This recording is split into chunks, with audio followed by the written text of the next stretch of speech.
Hey everybody, what's up and welcome back to Minkberry. Today I have a special treat for you, or a special treat for me, depending on how you look at it. We are going to remake my Koeksister video so that it's just one video, not 5, not 6, not 100, not splices of something, but one video today for you guys so that you can see how the Koeksisters are made start to finish in my new condensed format. So follow along with me and let's get cooking. So what we're going to need are about 3 or 4 small potatoes. I like to use golden potatoes. We're going to boil them and then we're going to mash them up. We're not going to add salt, pepper, butter, anything like that. We need them in their raw form. And then we're just going to take a half a cup of this and put it aside. In the meantime, we're going to go ahead and take 2 cups of white granulated sugar and 2.5 cups of water and bring this to a boil.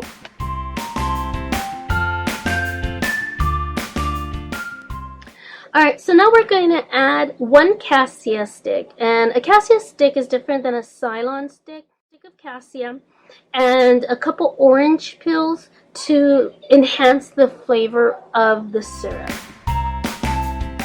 So while we're letting the syrup boil, we're going to go ahead and work on our Koeksister dough. We're going to use about 3 cups of unbleached and whole wheat flour mixture we've discussed in my other videos. We're going to use about 2 teaspoons of salt, a teaspoon of baking powder, about a tablespoon of light brown sugar, a teaspoon of mixed spices, or allspice as it would be known in America, a teaspoon of nutmeg, and a teaspoon of coriander.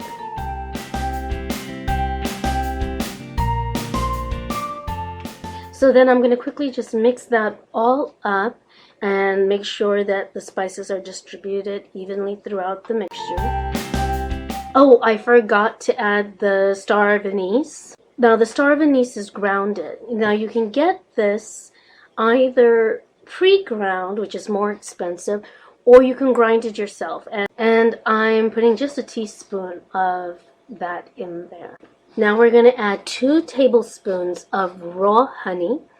I'm just going to go ahead and scrape this off of the... Oh crap, I got some on my face. Okay, I got some honey on me, but I'm okay. Just scrape this off. Now that I have this mixture together, I'm going to go ahead and add the half a cup of mashed potatoes to the mixture, 2 tablespoons of melted butter. I'm just going to gently mix that together. Now I'm going to add the tablespoon of raised yeast. If you would like to know about how to raise yeast, I will put up a separate video, a tip video. However, I do discuss how to raise yeast in my Rooties video. So if you're curious, go ahead and take a look at that video. So we're just going to go ahead and mix that well enough and mix it into about a crumble mixture.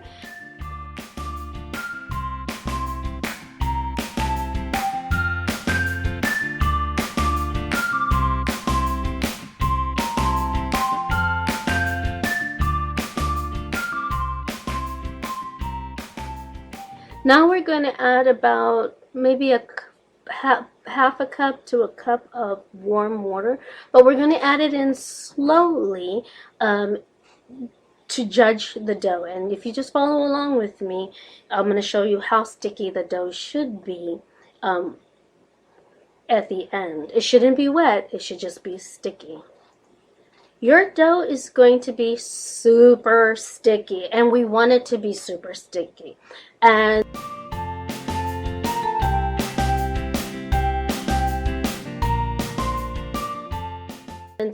as we are gently kneading it, we're going to start coating our hand with a light oil. I like to use a sunflower oil. Others use olive oils, others use vegetable canola. I find those are a little bit heavier because we do have to deep fry the Koeksister.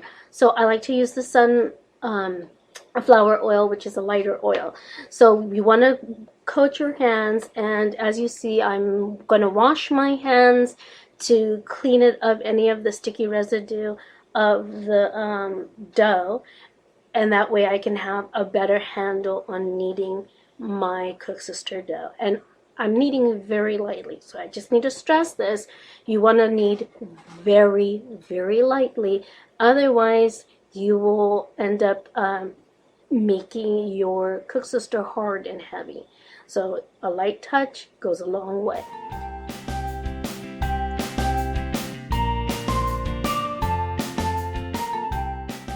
And I'm going to coat the clean bowl with a very light, using a paper towel, layer of the sunflower oil so that it could rise.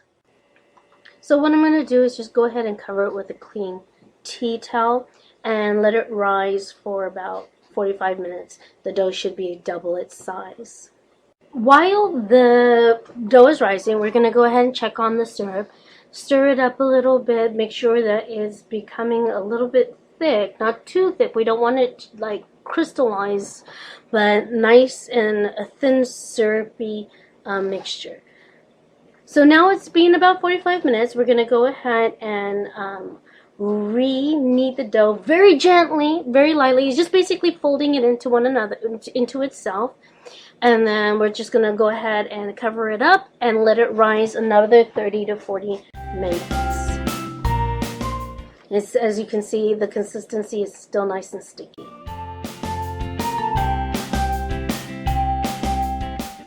So now the dough has risen a second time. You're going to lightly coat your hand with oil. And then you're going to go ahead and roll your Koeksister dough in a light ball. I'm going to do a couple of these for you. And then you're going to go ahead and put your Koeksister in oil. You're going to deep fry it on a medium heat. It takes roughly about 10 to 15 minutes. You don't want it to be the heat to be too high, otherwise you'll burn your Koeksister. And you don't want it to be too low, otherwise it will be raw inside.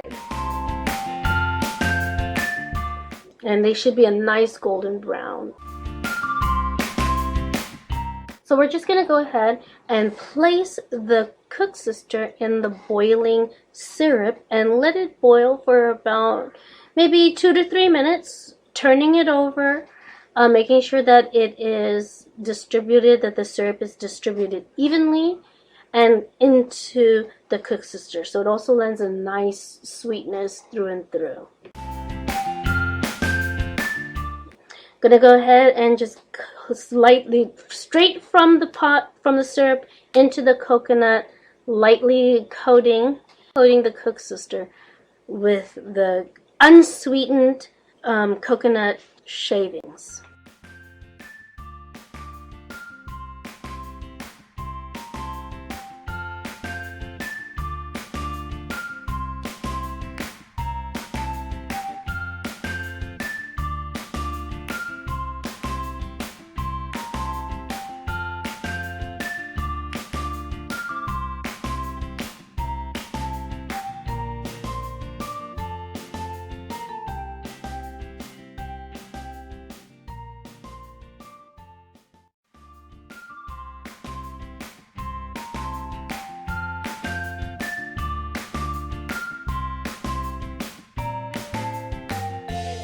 So there we did it. We made Koeksister today, Cape Malay style.